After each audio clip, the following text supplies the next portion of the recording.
Right time channel ప్రేక్షకులకి హృదయపూర్వక అభినందనలు, స్వాగతం తెలియజేస్తున్నాను. అన్నయ్య, అన్నమాచార్యుడికి కథ తయారు చేస్తున్నప్పుడు కొండపైన నేను చాలాసార్లు వెళ్ళొస్తుండేవాడిని. అక్కడ శిలాతోరణం, అవునన్నా, ఈ శిలాతోరణం గురించి మనకి అది కనపడింది. దాని గురించి ఏంటన్నయ్య, మీరు సైన్స్ అవన్నీ మీకు చాలా ఇప్పుడు ఈ బిగ్ బ్యాంగ్ ఇవన్నీ తెలుసు కదా మీకు. బిగ్ బ్యాంగ్ ఏర్పడి దాదాపు 1600 కోట్ల సంవత్సరాలు అయింది.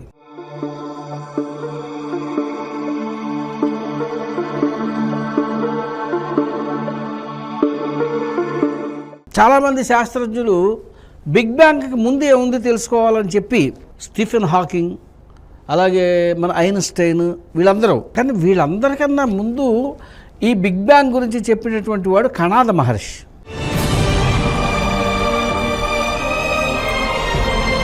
మన మహర్షి అతను ఎంత బీదవాడు అన్నట్టయితే అతను ఎక్కడా యాచించేవాడు కాదు. చూడండి, అంత బీదరికంలో కూడా అతను యాచించేవాడు కాదు కణాద మహర్షి. ఈ వరిచేలు కోసిన తర్వాత ఈ పనలు అవి పట్టుకెళ్ళేటప్పుడు అక్కడక్కడ ఈ ఒడ్లు కింద పడిపోయి ఉంటాయి. అవి మాత్రమే తీసుకుని అవే వండుకుని దొరికిన రోజున తిని దొరకని రోజున అలా చేసే అతను. అన్నయ్య, మీరు చెప్తే నాకు వచ్చింది, పూర్వము ఇండ్ల ముందర రోళ్ళు ఉండేవట. అవును, కుందెన అంటారే, అవును, అది లేకుండా దంచేవాళ్ళట. ఆ రోడ్లోంచి చిమ్మి బయట పడ్డ ఉంటాయే అవి వదిలేసేవాళ్ళట. అవి పశుపక్షాదులు తీసుకుంటే ధర్మకాలం అంతేకాదన్న. ఇప్పుడు వాళ్ళు కుప్పలూర్పులు అయిపోయిన తర్వాత ఇంటి ముందు ఒక గూడులా కట్టేవారు పక్షుల కోసం, అవి తినడానికి. అలాగే మనం ఇంటి ముందు ముగ్గేస్తారు మన వాళ్ళు.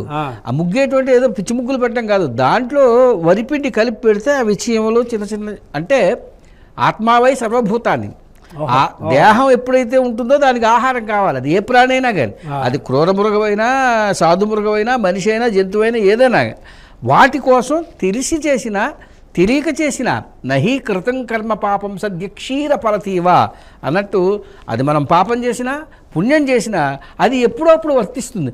మనం పాలు తీయగానే మనకి వెన్న కనిపిస్తుంది. ఆ పాలు తోడు పెట్టాలి, దాన్ని కాచాలి, దాన్ని చాలా ప్రాసెస్ తర్వాత దాన్ని గిల కొడితే కానీ వినరాదు. అలాగే పాపం కానీ పుణ్యం కానీ వెంటనే వర్తించవు. అవి వాళ్ళకి ఉత్తర ఉపయోగపడతాయి. ఏదో పూర్వజన్మ సుకృతం ఉండబట్టి ఇంతమంది వింటున్నారు, మనం చెప్పగలుగుతున్నాం అంతే తప్ప మనం ఏమైనా పైన ఊడిపడ్డామా? లేదు, మనం క్రిందటి జన్మలో చేసుకున్నటువంటి పుణ్యమే ఇప్పటికి వస్తుంది. అలా ఈ కణాద మహర్షి ఇలా చిన్న చిన్న అక్కడక్కడ పడిపోయిన వాడిని తీసుకుని కాచుకు తాగేవాడు. మరి వాడికి అతనికి ఎందుకు వచ్చిందో అసలు. అణువు మీద పరిశోధన చేసినటువంటి మొట్టమొదటి ప్రపంచ శాస్త్రవేత్త కణాదుడు.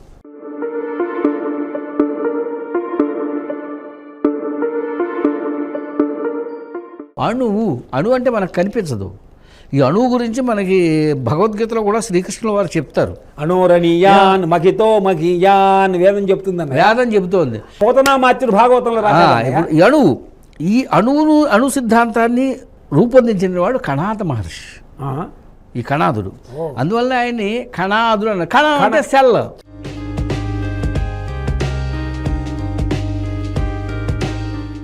మన శరీరం ఇంత కనబడుతుంది, కానీ ఇంత శరీరాన్ని నడుపుతున్నది సెల్లే.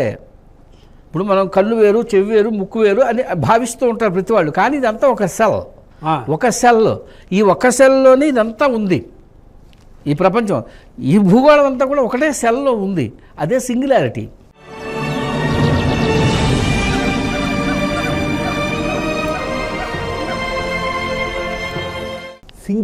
సింగులారిటీ ఏకం సత్ విప్రా బహుధా వదంతి, ఉన్నది ఒకటే అని చెప్తున్నారు. ఈ ఒక్కటి పోనీ ఈ సింగులారిటీ అన్న అణువు కనిపిస్తోందంటే అది మీరు ఎలక్ట్రానిక్ మైక్రోస్కోప్లో చూసినా కనబడదు.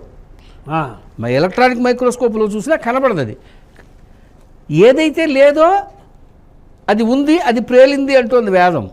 ఏదైతే లేదో అది ఉంది, అది ప్రేలింది. ఇది వేదం చెప్తున్నమాట.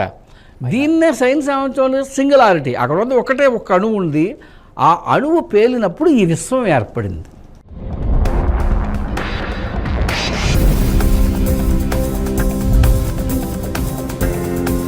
సింగులారిటీలోంచి ఈ విశ్వం ఏర్పడింది. అంటే అణువులోంచి ఈ విశ్వం ఏర్పడింది. అందుకే అణువు పేలితే బ్రహ్మాండం పగిలిపోతుందని చెప్తున్నాడు పోతన.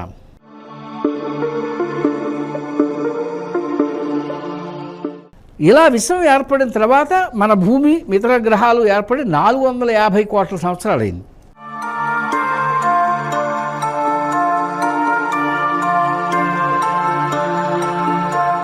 అయితే ఇంత కరెక్ట్గా ఇంత పర్ఫెక్ట్గా ఎలా చెప్తున్నారు అన్నట్టయితే దానికి చాలా రకాల పరిశోధనలు ఉన్నాయి. దాంట్లో కార్బన్ డైఆక్సైడ్, రేడియం యాక్టివిటీస్ వీటన్నిటి ద్వారా కొలుస్తున్నారు. అలా ఈ భూమి ఎప్పుడు పుట్టింది అన్నది శాస్త్రవేత్తలు పరిశీలన చేసినప్పుడు 400 కోట్ల సంవత్సరాల కింద భూమి ఏర్పడింది అని తెలుస్తుంది. కానీ 400 కోట్ల సంవత్సరాలు భూమి ఏర్పడిన తర్వాత జీవం వెంటనే స్టార్ట్ కాల. దాదాపు 200 కోట్ల సంవత్సరాలు భూమి మరుగుతూ ఉంది. సముద్రాలు గిముద్రాలు అన్నీ మరుగుతూ ఉన్నాయి.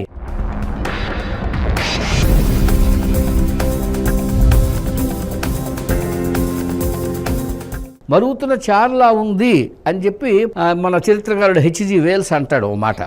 అలా మండుతూ ఉండేది. అలా మండుతూ ఉన్న తర్వాత అలా 5 కోట్ల సంవత్సరాల తర్వాత భూమి చల్లబడి ఈ జీవ పరిణామ క్రమంతో ఏర్పడిందని అరిస్టాటిల్ చెప్తాడు. డార్విన్ కన్నా ముందు అరిస్టాటిల్ చెప్పాడు, అలెగ్జాండర్ గురువు.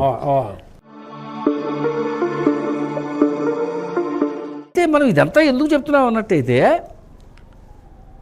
ఈ భూమి ఏర్పడిన తర్వాత 195 కోట్ల సంవత్సరాల ముందు ఏర్పడింది ఈ శిలాతోరణం. మన వెంకటాచలం మీద ఉన్నటువంటి శిలాతోరణం కార్బన్ డేటింగ్ చేసి మరీ చెప్పారు. కార్బన్ డేటింగ్ అంటారు దాన్ని. అంటే సీసం అన్నది ఉంటుంది భూమిలో, ఒక సీసం మనం ఉంటుంది. అది ఆ సీసం రేడియం యాక్టివిటీకి మారాలి అన్నట్టయితే 4500 కోట్ల సంవత్సరాలు తీసుకుంటుంది రూపాంతరం చెందడం. దాన్ని బట్టి కాల్కులేట్ చేస్తారు.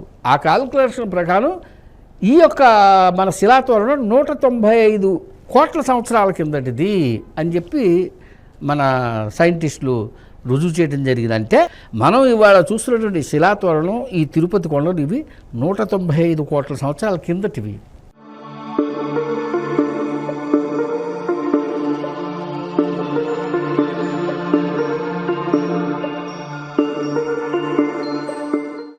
మరి ఆ శిలాతోరణం ద్వారానే స్వామివారు ఇక్కడికి వచ్చినట్టుగా వెంగమామ రాసిన వెంకటాచల మహత్యంలో అయితేనే, మన శివాజీ మహారాజు గురువు సమర్థ రామదాస్ ఆయన రాసినటువంటి ఆనంద రామాయణంలో అయితేనే మనకు తెలుస్తుంది. అంటే చాలామంది ఏం భావిస్తారంటేనే ఇవాళ యువకులు పురాణం అంటే ఏదో మనలాంటి ముసలి పీరుగులు కాలక్షేపం కోసం చెప్పేవారు కాదు. ఒక పురాణం చెప్తున్నారంటే అది వంశక్రమం, వంశానుగతం, అలాగే భూమి పరిణామం, చరిత్ర ఏమిటి, ఏదైనా తెలుసుకునే జ్ఞానాన్ని ప్రకృతి అయితేనే భగవంతుడైతేనే మానవుడు ఒక్కడికే కలగజేశాడు. ఆహార నిద్రా భయమైదులంచా సమానమేవా పశుభిర్ నరాణం జ్ఞానం నరాణం అధికో జ్ఞానేన హీనః పశుభిః సమానః అంటుంది వేదం. అంటే ఏమిటి, ఇక్కడ మనము పుడుతున్నాం, కుక్క పుడుతోంది, అదే ఆహారం తీసుకుంటుంది, మనం ఆహారం తీసుకుంటున్నాం, మనం పిల్లలు కట్టినాం, అది వార్ధక్యం అనిపిస్తుంది, మనం అనిపిస్తుంది, అది మనం ఏమిటి కంటికి కనిపించని ప్రాణితో సైతం తిమింగలం వరకు అన్ని ప్రాణులు పుడుతున్నాయి పోతున్నాయి. అవన్నీ కర్మబద్ధమైనటువంటి జీవులు. మానవుడు ఒకడే బుద్ధిజీవి అని. అయితే వాటికి బుద్ధి లేదంటే వాటికి ఉండాల్సిన జ్ఞానం వాటికి ఉంది, వాటికి ఇవ్వాల్సిన జ్ఞానం ప్రకృతి వాటికి ఇచ్చింది, మానవుడికి కొంత అధికంగా ఇచ్చింది. దానివల్ల మనం తెలుసుకుంటున్నాం. కాబట్టి అలా తెలుసుకునే సందర్భంలో మీరో నేనో లేకపోతే చెప్పేది కాదు, సైంటిస్టులు, ఇవాళ ఉన్నటువంటి సైంటిస్టులు, మనం ఏంటంటే శిలాతోరణం అనగానే ఓ నమస్కారం వెంకటేశ్వర ఇందులో వచ్చారు ఓ నమస్కారం పెట్టి ఊరుకుంటాం. కానీ వాళ్ళు అలా వదలరు. ఇది నిజమా ఇది కాదా, ఇన్ని తర్జన భర్జనలు జరుగుతాయి, ప్రయోగాలు చేస్తారు. అలా ప్రయోగాలు చేసి ఈ యొక్క శిలాతోరణం 195 కోట్ల సంవత్సరాల కిందటిది అని చెప్పి నిరూపించారు. జరిగింది. అంటే ఇప్పుడు మన తిరుపతికి అంత ప్రాచీనమైనటువంటి కొండలు ఇవన్నీ కూడా ఉంది. ఓకే, ఇప్పుడు మనం ముఖ్యంగా మన తదుపరి దీంట్లోపల ఇప్పుడు సప్తగిరి 7 కొండల శ్రీనివాస 3 మూర్తుల తిరుమలేశ అని మనం పాడతాం. కొండ తిరుమల కొండ అని పాడతాం. కట్టెదుర వైకుంఠం కాణాచైన కొండ అని అన్నమే పాడు. సో ఇప్పుడు ఈ కొండ యొక్క ప్రాశస్త్యాన్ని ఇన్ని చెప్పారు కదా. దీంట్లో శ్రీశేషశైల, గరుడాచల, వెంకటాద్రి, నారాయణాద్రి, వృషభాద్రి అని చెప్పారు కదా. అలాగే ఈ సప్తగిరులు ఏంటి, గిరికి ఒక చరిత్ర ఉందా? తప్పనిసరిగా అవి ఎక్కడ ఎలాగొచ్చాయి, ఎలాగ ఇక్కడ ఏర్పడ్డాయి? ఇప్పుడు మనకి ఎన్నో డిఫరెంట్ కథనాలు జనం లోపల ఉన్నట్టుగా మనకు అనిపిస్తాయి. అవి కాకుండా వాటి మీద సాధికారంగా మనం తెలుసుకొని ఆ విషయాన్ని ప్రజలకు అందజేసే ప్రయత్నం తప్పనిసరిగా చేద్దామన్నా. ఇప్పుడు ఆ సంఖ్య 7 ఎందుకు అవ్వాలి? 5 అవ్వచ్చు, 6 అవ్వచ్చు, 8 అవ్వచ్చు, 9, 7. 7 కొండలు.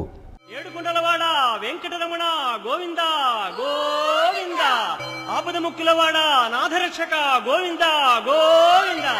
7 కొండలు ఎందుకున్నాయా? పైగా వెంకటేశ్వర స్వామి గారు భూమంతా అయిందే, వరాహస్వామిగా ఆయనే లేపాడు, ఆయనదే భూమంతా. వరాహస్వామి అయినా వెంకటేశ్వర స్వామి అయినా నారాయణ అన్నీ ఒకటే. మరి ఆయన హాయిగా చల్లగా ఏసీలో ఉండే కైలాసం మీద ఉండొచ్చు, లేకపోతే ఊటీ కొండల్లో ఉండొచ్చు, నీలగిరి కొండల్లో ఉండొచ్చు, ఇంకా చల్లైన ప్రదేశంలో ఉండొచ్చు. ఇప్పుడు మీరు చూస్తున్నారు కదా ఎంత వేడిగా ఉందో.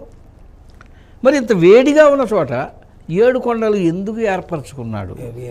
సప్త అనే సంఖ్యకి శ్రీరంగం సప్త ప్రాకార మధ్య అది 7 ప్రాకారాలు ఎందుకు సప్త స్వరాలు, సప్త అన్ని సప్త శబ్దానికి ఏదో ఒక 7 14 లోకాలు. 21 చెప్పట్లా. నాసా ఒక టెలిస్కోప్ని ఆకాశంలో పంపించింది, హంబుల్. ఎందుకంటే మహానుభావులు అంటేనే ఇప్పుడు వాడు పరాయి దేశస్తుడా, వీడు స్వదేశస్తుడా, ఇవి కాదు. ప్రపంచ మానవుడు ఏదైనా ప్రపంచం గురించే చెప్తాడు. ఇప్పుడు మనం సంకుచిత స్వభావంతో వాడు వేరు వీడు వేరు అనుకుంటాం, కానీ ఒక వైద్యుడు కానీ ఒక శాస్త్రజ్ఞుడు కానీ ఎవడైనా వాడు వీడు వేరు అనుకోడు, వాడు అందరికి కలిసి కనిపెడతాడు. ఇప్పుడు తలనొప్పి అన్నది మనకు వచ్చినా, చైనా వాడికి వచ్చినా, పాకిస్తాన్ వాడికి వచ్చినా, అమెరికా వాడికి వచ్చినా తలనొప్పే. మరి ఈ తలనొప్పికి వాడు డోలో 650 అని కనిపెడితే అది అందరికీ ఉపయోగపడుతుంది. అంతప్ప నేను భారతీయుల కోసమే డోలో 650 కనిపెడతాము, పాకిస్తాన్ వేడిగా ఇది ఉండదు. సైంటిస్ట్కి విశ్వమానవ సౌభ్రాతృత్వం. అయితే ఎడ్విన్ హబుల్ ఏం చెప్పాడు? నేను మరణించేటప్పుడు నాతోటి ఒక టెలిస్కోప్ను కనుక తీసుకువెళ్ళే పర్మిషన్ ఉన్నట్టయితే నేను ఈ టెలిస్కోప్ తోటి విశ్వాంతరాల్లో ప్రయాణం చేసి విశ్వం ఇలా ఉందయ్యా అని చెప్తాను అన్నాడు ఆయన. నేను మరణించినప్పుడు నాతో తీసుకెళ్ళే అవకాశం ఉంటే తీసుకెళ్ళి మొత్తం విశ్వాన్ని చూపిస్తాను అన్నాడు ప్రపంచానికి. దాన్ని చెప్తాను. ఎడ్విన్ హబుల్ విశ్వాంతరాళాల్లో ఉన్న విషయాలన్నింటినీ దాని ద్వారా మీకు తెలియజేస్తారు. అయితే ఋషే కదన్నయ్య, ఋషే అన్నయ్య. మనం మన అమ్మని అమ్మ అని పిలుస్తున్నాం, హిందీ వాళ్ళు మా అంటారు, ఏదైనా అదే. అలాగా సైంటిస్టు ఋషి ఆత్రేయ గారు అన్నయ్య, ఆత్రేయ గారు ఊరగాయ కనిపెట్టిన వాడు కూడా ఋషి. అంతే కదా. సముద్రంలో ఉప్పును చెట్టు మీద కాయను కలిపినట్టు కలిపి ఎలా చేశారు? ఇదే అన్నయ్య అధర్వణ వేదంలో ఉంది స్పష్టంగా. అధర్వణ వేదంలో ఇదేది ఎందుకు పోయబడుతుంది? అన్నం వండుకుంటున్నాం మనం, ఎన్ని బియ్యం పోయాలి, దానికి ఎన్ని నీళ్లు పోయాలి, ఎవ్రీథింగ్ ఇస్ సైన్స్. అందరికీ ఋషిత్వ సిద్ధి ఉంది. మీరు మార్చగలరా దాన్ని? బియ్యంలో ఒక చెంచా ఇలా నీళ్లు పోసి ఉడికించగలరా? కుదరదు. వాడు ఏం చెప్పాడో అదే చేయగలుగుతాం మనం. అయితే మనం ఇవాళ రకరకాల ఏంటంటే కట్టెలు పోయి స్టవ్లు మారి వాళ్ళు ఏ గ్యాస్ పొయ్యి మీదకి ఏదొచ్చినా అదే అన్నం. మన తాత అదే అన్నం తిన్నాడు, మనం అదే అన్నం తింటున్నాం, మన పిల్లలు అదే తింటారు. ఇక్కడ పరికరాలు మారుతాయి తప్ప ఆహారాలు. అలా మనం ఋషి అంటున్నాం, వాడు సైంటిస్ట్ అంటున్నాం. కానీ ఇవాల్టి సైంటిస్టులు ఎవ్వరూ కూడా ప్రాచీనమైనటువంటి ఋషులతో సమానం కాదు. ఇంపాసిబుల్ అయిన వ్యవహారం. వాళ్ళు మంత్రద్రష్టలు, వాళ్ళు ద్రష్టలు. ఇప్పుడు ఓం భూర్భూస్వతత్స విదుర్వరేణ్యం అనే ఒక గాయత్రి మంత్రం ఉంది. ఈ మంత్రాన్ని, ఈ సూక్తాన్ని విశ్వామిత్రుడు దర్శించాడు. ద్రష్ట అంటే చూశాడు. ఆయన చూశాడు కాబట్టి ఆయన చెప్పాడు. అలాగే మన శ్రీవారి మీద కూడా అనేక కీర్తన నల్లని వాడు పద్మనయనంబులు చూశారు. లేకపోతే మనకు ఎలా తెలుస్తుంది? మీరు ప్రపంచంలో ఎక్కడైనా ఏ దేవుడికైనా ఓ తెల్ల విగ్రహం లేకపోతే ఇంకో కలర్ విగ్రహం చూస్తారు. మరి వెంకటేశ్వర స్వామి వారి విగ్రహం ఎక్కడైనా మీరు తెల్ల విగ్రహం చూసారా? చూడలే. తెల్లరాయితో చేయరు. ఎందుకు? చాలా స్పష్టంగా నల్లనివాడు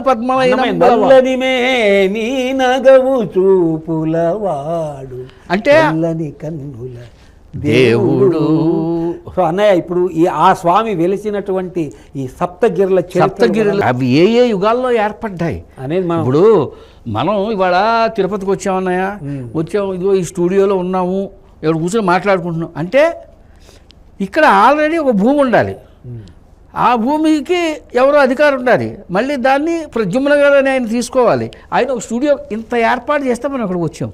అలాంటిది భగవంతుడు నారాయణుడు వైకుంఠాన్ని అన్నయ్యా తను ఎంతో కలియుగ వైకుంఠము. వైకుంఠాన్ని వదిలేసి ఇక్కడికి వస్తున్నాడంటే ఎంత ప్లానింగ్ చేసి ఉంటాడు. ఇప్పుడు ఏ అవతారాల్లోనైనా కూడా అంశం వచ్చేది. కానీ ఇక్కడ సాక్షాత్ శ్రీ వైకుంఠ విరక్తాయ స్వామి పుష్కరిణీ తటే రమయా రమమాణాయ వెంకటేశ వదిలి వచ్చాడు. వచ్చి తిరుపతిని కలియుగ వైకుంఠం చేశాడు. ఈ వైకుంఠం గురించి మనం మెల్లమెల్లగా స్వస్తి. స్వస్తి.